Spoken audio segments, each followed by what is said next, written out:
In the last part of this Trading Secrets program, we discussed how our perceptions are a brain creation, a representation of reality, and not reality itself. The reality in trading is that whichever market you're trading, and at any point, you never know for certain which way the market will turn next. You may think that you know, however, you're basing this decision upon your knowledge and your beliefs, and somebody somewhere else in the world will have a different point of view.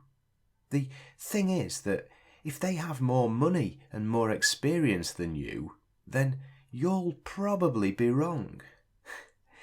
One of the keys in trading is to consider what the major players are thinking, what strategy they're likely to be using, and do what you think that they'll be doing, rather than what might seem to be the most obvious thing to do. The markets move with the money players. Trading's a game of strategy, it's a game of smoke and mirrors. When it seems like the market can only go in one direction, amateurs take impulse trades in the direction that their beliefs tell them to go, and they sit at their computers in shock as the market reverses at the very moment that they place their trade. You've got to be kidding, they say to themselves, and the market's out to get me. And this is true.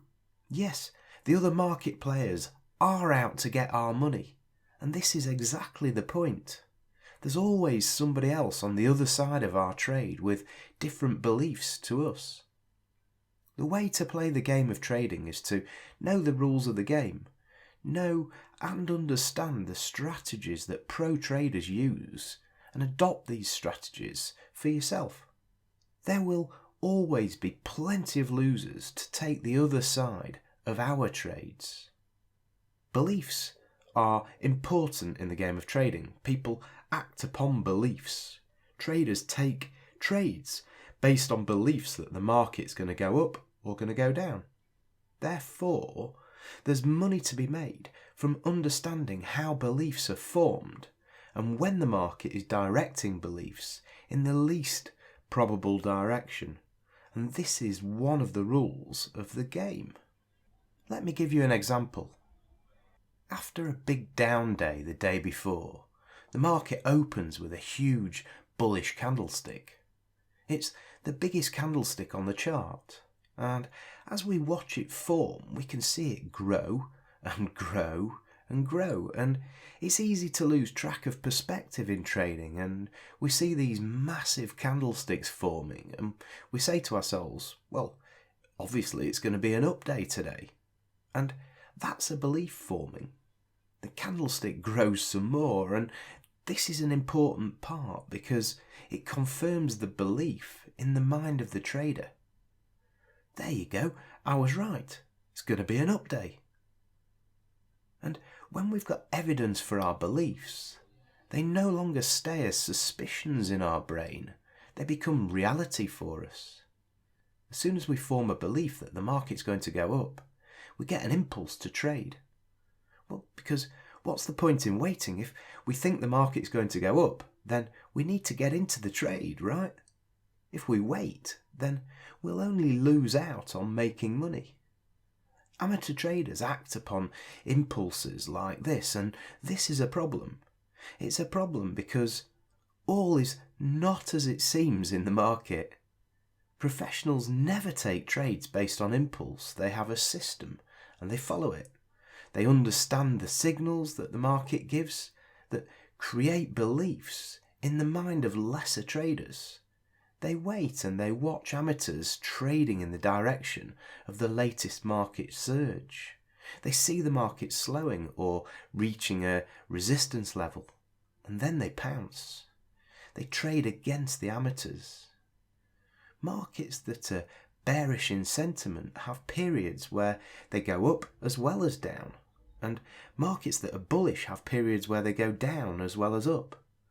The thing is that if a general market sentiment is bearish and the market goes up strongly, it'll probably fall and reverse even more strongly.